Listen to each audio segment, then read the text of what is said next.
Since the beginning of time, humanity has wrestled with one haunting question. Did God create us, or did we create God? It's a question that strikes at the very core of existence, belief, and identity. Entire civilizations have risen and fallen trying to answer it.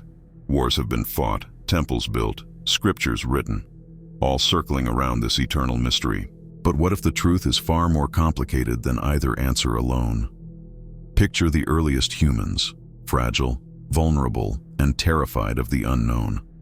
Thunder roared, the earth shook, lightning struck. Death was everywhere, sudden and unexplained.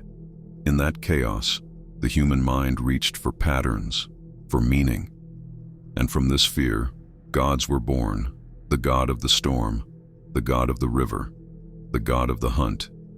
Every culture, from the Egyptians to the Greeks to the Mayans, invented divine figures that looked suspiciously like themselves. Warriors had warrior gods, farmers had harvest gods, kings had gods who conveniently declared their rule divine. Was this faith? Or was it psychology, the human need to explain the unexplainable? Then came something radical, monotheism, the belief in one all-powerful God. For some, this was divine revelation, but for historians, it was also politics, one empire, one law, one ruler, one God. A single God unified tribes, nations, and armies under one belief system. It gave power not just to kings, but to priests who claimed to speak on his behalf. And yet, every religion still claimed their God was the true one. Which raises a troubling question. If God created humans, why did he let humanity create thousands of competing versions of him? Psychologists argue that humans created God because we cannot bear a meaningless universe. Death terrifies us, suffering confuses us, injustice enrages us, and so we imagine a God who promises justice after death, comfort in suffering, meaning in chaos. God, then, is not proof of heaven, but proof of human fear, a mirror reflecting our deepest desires, to be safe, to be loved, to live forever. But here's the paradox. If God is just a human invention, why does belief in him give people such incredible strength? Why do millions sacrifice, endure, and even die in his name? Philosophers have long wrestled with this question. Descartes argued that the very idea of a perfect God must come from something real, because imperfection cannot imagine perfection.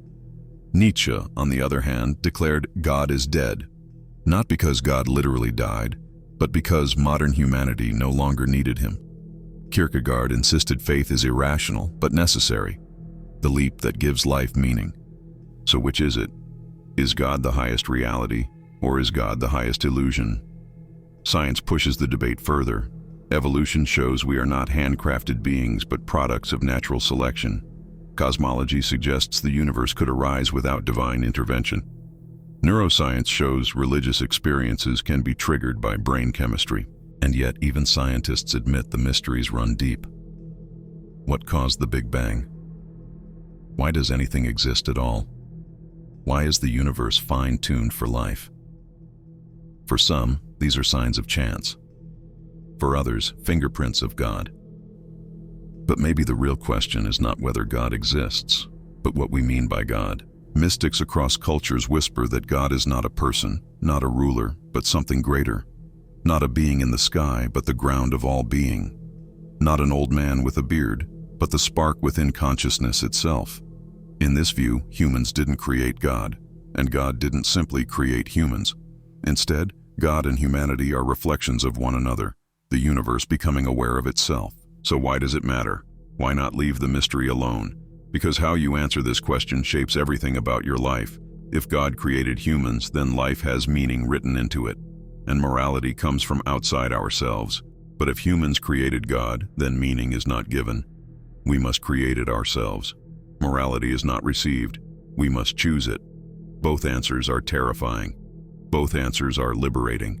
So I leave you with this. Maybe God is not just a question of existence, but a question of courage. The courage to believe, or the courage to doubt. The courage to accept mystery, or the courage to build meaning with your own hands. Did humans create God, or did God create humans? Maybe the truth is this. In asking the question, we discover who we really are.